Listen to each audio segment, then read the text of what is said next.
Hey, look, you're still here? Yeah. What are you doing? You've been here for like the last 3 hours. It's staff hours. Staff hours? Oh, I see. Hey, did you hear? Mr. Ramos invited someone all the way from the Old Testament. The Old Testament? Yes. What's your favorite story from the Old Testament? 12 went to spy in Canaan, 10 were bad and 2 were good. Wow. My favorite story. Wow. I would tell you something. I think he actually has someone from that story. He does? Yes. That's amazing. Can I meet him? Yeah, you can meet him. He's right over there. I'm gonna go meet him. All right. Excuse me, sir. Yes, what is it, young man? I heard that you were from the Old Testament. I am. What is your name? My name is Luke. Luke. I don't recognize that as one of the names of our Hebrew children. I don't think I've heard that name before. My brother, his name is Levi. Levi. Oh, the name Levi just brings back so many touching memories. The religious family in our nation. Oh, I love the tribe of Levi. Can I ask your name?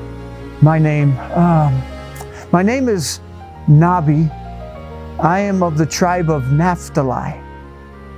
Do you know anything about me? I've never heard your story. Well, it's quite a story. Do you want to hear more?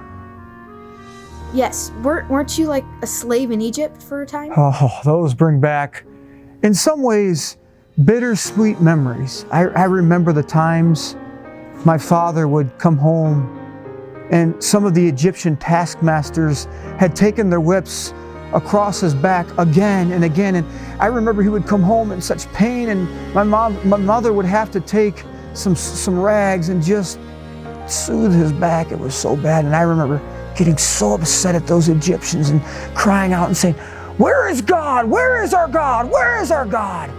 Oh, it just made me so upset. And we began to cry out for a deliverer.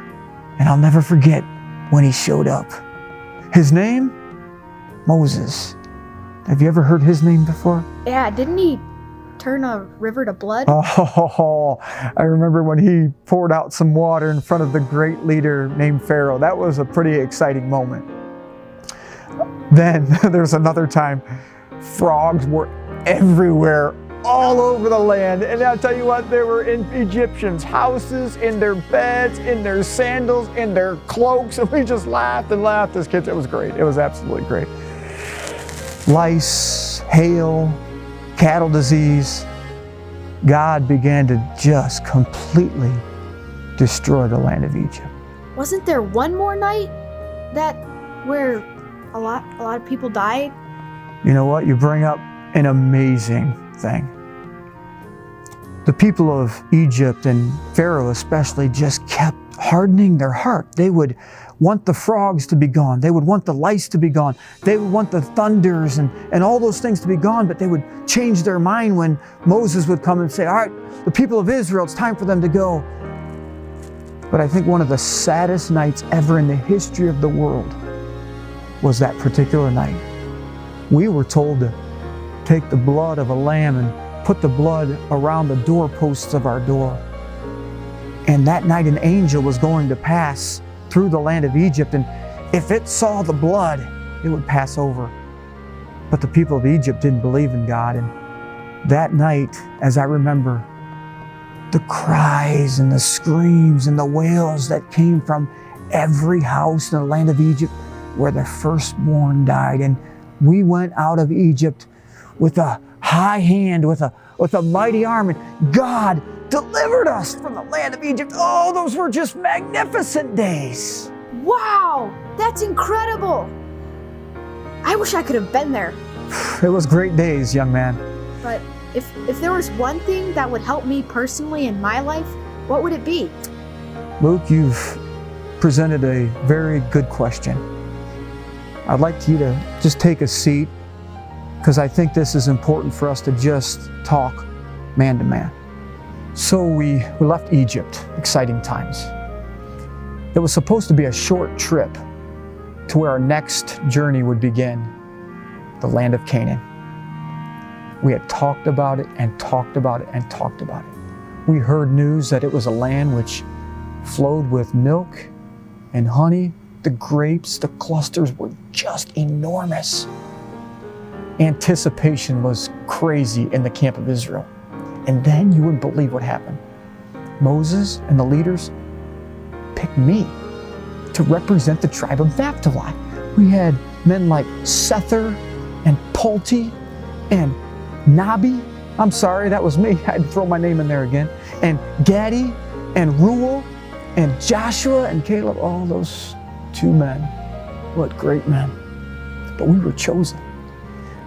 Moses told us, for 40 days, I want you to go through the land. Bring back fruit. Tell us a report. And we went in. Oh man, the excitement was there. It was exciting. We went in, and Luke, truly it was a land which flowed with milk and honey. It was green and lush. And I thought, this is what Jehovah promised our people. This is what we've been waiting for so long. I remember tasting the grapes and the honey and the milk and thinking, oh, I can't wait to bring my family into this land. After 40 days, we returned and met with the people. And again, the anticipation was there, and we showed the grapes and we allowed them to taste of the fruit of the land. And again, excitement filled the air, but then it was almost like something changed. I remember Joshua and Caleb standing up and giving their report. And then I don't know if it was Shemua or Gadi, but I kind of joined their side when they said it's a good land. But there's giants there.